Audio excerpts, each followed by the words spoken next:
అదే RTV app వార్తల్ని క్షణాల్లో చదివే అవకాశం ఉంటుంది. ఒక న్యూస్ పేపర్, ఒక టెలివిజన్ ఛానల్ మీ చేతుల్లో ఎప్పుడూ ఉంటాయి. ప్రస్తుతం మనం రాజన్న సిరిసిల్ల జిల్లా బోయినపల్లి మండలం అనంతపల్లి గ్రామంలో ఉన్నాము. కాంగ్రెస్ ప్రభుత్వం ప్రతిష్టాత్మకంగా ఇస్తున్నటువంటి కొన్ని సంక్షేమ పథకాలు అయితే ఈ రోజు నుంచి అయితే అమలు అవుతున్నాయి. ప్రస్తుతం అయితే ఇక్కడికైతే రైతు భరోసా కావచ్చు, ఇందిరమ్మ ఆత్మీయ భరోసాతో పాటు కొత్త రేషన్ కార్డులు, ఇందిరమ్మ ఇళ్లకు సంబంధించి అయితే ప్రొసీడింగ్ కాపీస్ అయితే ఇవ్వడం జరిగింది. ప్రస్తుతం మనతో పాటు అయితే జెడ్పీ సీఈఓ ఉన్నారు. ఒకసారి వారితో మాట్లాడదాం. సార్ చెప్పండి, ప్రస్తుతం అయితే ఇక్కడ కార్యక్రమం ఎలా కొనసాగింది, ప్రస్తుతం ఏమేమి ఇచ్చారు సార్ ఇక్కడ? సో ప్రభుత్వము అత్యంత ప్రతిష్టాత్మకంగా తీసుకున్న ఈ 4 పథకాలు ఏవైతే ఉన్నాయో, రైతు భరోసా, ఇందిరమ్మ ఆత్మీయ భరోసా, కొత్త రేషన్ కార్డ్స్, ఇందిరమ్మ ఇండ్లు, సో వీటిని మేము ఈరోజు ఏవైతే ఎలిజిబుల్ ఉన్నాయో వాళ్ళకి ఇవ్వడం జరిగింది. మిగిలిన వాళ్ళకి కూడా రేపు ఎల్లుండి సో ఇవ్వడం జరుగుతుంది. వాళ్ళు వచ్చినాక తీసుకుంటారు. సో ప్రశాంతంగా జరిగింది గ్రామ సభ. గ్రామస్తులకు అందరికీ థ్యాంక్ యూ. ఓకే అంటే మొన్నటి వరకు అయితే కొంతవరకు అయితే రసాపాసగా ఉన్న పరిస్థితి అయితే మనమైతే చూడడం జరిగింది. ఇప్పుడు సైతం కొంతవరకు అయితే మాకైతే రాలేవు అని చెప్పేసి అయితే వారైతే కొంత మీ దృష్టికి అయితే తీసుకురావడం జరిగింది. అటువంటి వారికి ఎలా న్యాయం చేస్తున్నారు? అంతేకాకుండా మళ్ళీ ఏమైనా తీసుకునే అవకాశాలు ఏమైనా ఉన్నాయా? సో ఇది నిరంతర ప్రక్రియ.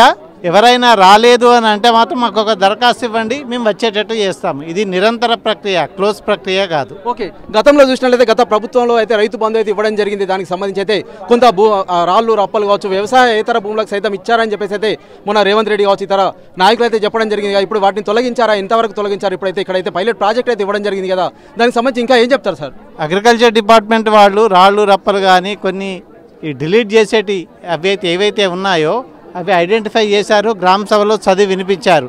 యాక్చువల్గా అప్పుడు ఉన్న రైతు బంధు కొరకు ఎంతమంది బెనిఫిషియర్ అయితే ఉన్నారో 99% వాళ్ళకి రావడం జరిగింది. ఓకే, అంటే ప్రస్తుతం అయితే ప్రొసీడింగ్ కాపీస్ అయితే ఇచ్చారు కదా, దీనికి సంబంధించి అయితే ఎప్పటి నుంచి అయితే అమలు వస్తాయి? అంతేకాకుండా రేషన్ కార్డులకు సంబంధించి అయితే ప్రస్తుతం అయితే కొంత గందరగోళ పరిస్థితులు అయితే ఉండేవి కదా, దానికి సంబంధించి ఇప్పుడు ఎప్పటి నుంచి అమల్లోకి వస్తాయని భావించవచ్చు?